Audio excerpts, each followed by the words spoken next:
பார்க்க போகிறது கிராமத்து சமையலில் பச்சை பயிறு குழம்பு. அதுக்கு தேவையான பொருள்கள் என்னென்னு இப்போ பார்க்க போகலாமா? பச்சை பயிறு, குழம்பு பொடி, வெந்தயம், உப்பு, பச்சை கொத்தமல்லி, கருவேப்பிலை, நல்ல எண்ணெய், மாங்காய், சின்ன வெங்காயம், தேங்காய், தக்காளி, புளி. இப்போ பார்க்க போகலாமா? இப்போ அடுப்பை பற்ற வைக்கிறேன். பற்ற வச்சுட்டு 1 கப்பு பச்சை பயிறு அதை வறுக்க போகிறேன். கொஞ்சம் வறுத்துக்கணும். இப்படியே கொஞ்சம் கிண்டி விட்டுக்கிட்டே இருந்தால் அந்த கலரும் மாறும், ஒரு மாதிரி வாசமாக வரும். போதும், வறுத்தாச்சு. இது நல்லா வறுந்துருச்சு பார்த்தீங்களா, ஒரு வாசமாக இருக்குது. இதை வந்து கழுவ போகிறேன். தண்ணியில் கொட்டி அலசணும். இப்போ சட்டி அடுப்பில் வைக்க போகிறேன்.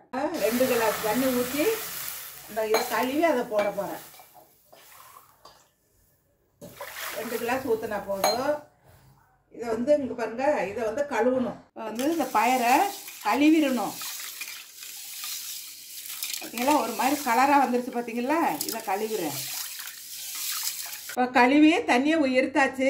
இப்போ வந்து பச்சை பயிரை இந்த தண்ணியில் கொட்ட போகிறேன். இப்போ இந்த பச்சை பயிரை கொட்டிட்டேன். இதையும் புரட்டி போடுறேன்.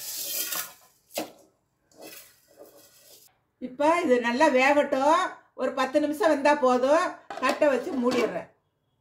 பச்சை பயிறு வெந்துக்கிட்டு இருக்கு. அதோட கொஞ்சம் வெங்காயத்தை போட்டு அரைச்சிட்டு வர போகிறேன். வெங்காயத்தை நல்லா அரைச்சி வச்சுருக்கிறேன். இதை வந்து ஒரு கிண்ணத்தில் எடுத்து வச்சுக்கணும். வெங்காயத்தை அரைச்சிட்டேன். இப்போ தேங்காயை கொட்ட போகிறேன். இதையும் அரைக்க போகிறேன்.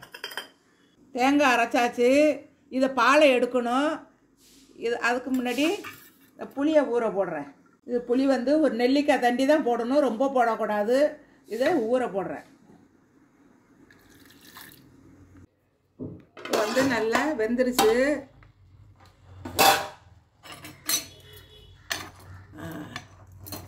இப்போ வந்து சட்டி அடுப்பில் வச்சு அடுப்பை பற்ற வைக்கிறேன். நல்லா காயட்டும், சட்டி காயட்டும். காஞ்சிக்கிட்டு இருக்கு. புளியை கரைக்கிறேன். சும்மா ஒரு நெல்லிக்காய் தண்டி தான் போட்டிருக்கேன்.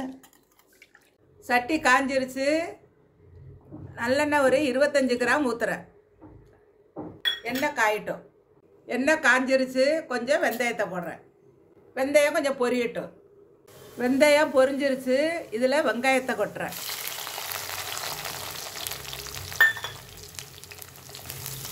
வெங்காயம் கொஞ்சம் செவக்கட்டும்.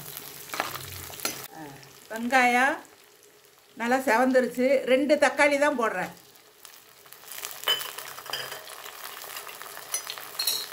அதில் கொஞ்சம் கருவேப்பிலை, அதில் கொஞ்சம் மல்லி,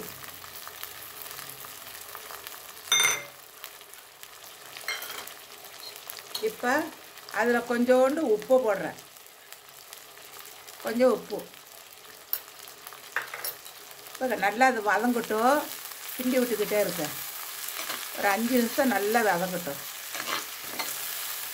இதை நான் கொஞ்சம் கிண்டி விட்டு போது ஒரு 5 நிமிஷம் அப்படியே மூடி வைப்போம். நல்லா வெந்துடும். நல்லா வெந்துருக்கும். பார்த்தீங்களா, நல்லா இப்படி வெந்துடணும். தக்காளி தெரியாமல் வெந்துடணும். இப்போ வந்து அரைச்சி வச்சுருக்கேன் பாரு சின்ன வெங்காயம், அதையும் இதில் போடுறேன். போட்டு அப்படியே கிண்டி விட்டுறணும். இது எண்ணெயில் போட்டு கிண்டிட்டுனா அந்த பச்சை வாடை தெரியாது. நல்லா வெந்துருச்சு. இதில் வந்து மிளகா பொடி போடுறேன். மிளகா பொடி வந்து நம்ம குழம்பு பொடி. இதில் வந்து எல்லா பொருளையும் போட்டு அரைச்சி வச்சுருக்கிறேன். இதில் உங்களுக்கு காரத்துக்கு தக்கன இப்போ 2 ஸ்பூனு போடுறேன். போதும். இது அதோட நல்லா கிண்டி விடணும்.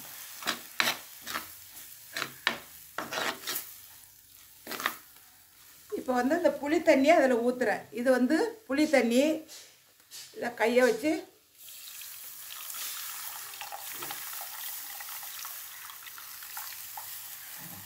ஊற்றியாச்சு. நல்லா ஒரு கிண்டு கிண்டி விட்டுட்டு உங்களுக்கு வேணுங்கிற தண்ணி ஊற்றிக்க வேண்டியதுதான். இதில் நல்லா கொதிக்கட்டும்.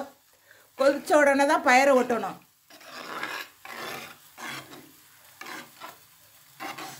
இப்போ மூடி வைக்கிறேன்.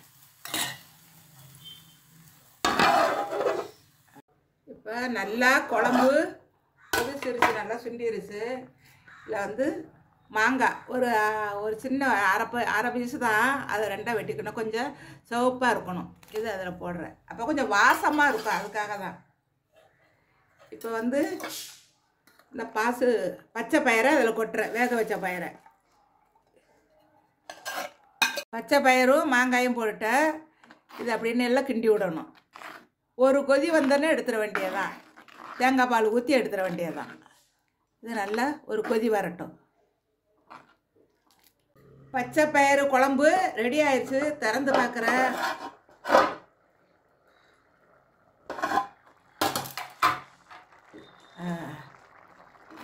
பச்சை பயிறு குழம்பு ரெடியே ஆயிடுச்சு. சூப்பராக இருக்கும். இந்த மாதிரி வர்றப்ப தான் இந்த தேங்காய் பாலை ஊற்றணும். தேங்காய் பால் ஒரு கப்பு தான் ஊற்றுறேன். அவ்வளோதான். ஒரு கொதி வந்தோன்னு அப்படியே இறக்கி வச்சிட வேண்டியதான். ரெடி ஆயிடுச்சு. பச்சை பயிறு குழம்பு ரெடி ஆயிடுச்சு. சாப்பிட அவ்வளோ டேஸ்ட்டாக இருக்கும். உடம்புக்கு நல்லது. அவ்வளோதான். அப்படியே மூடி வச்சிடணும். இப்போ அடுப்பை ஆஃப் பண்ண போகிறேன். இதிலையே வெந்துடும் தேங்காய் பால். பச்சை பயிறு குழம்பு ரெடி ஆயிடுச்சு. நான் கொஞ்சம் சாப்பிட்டு பார்க்குறேன்.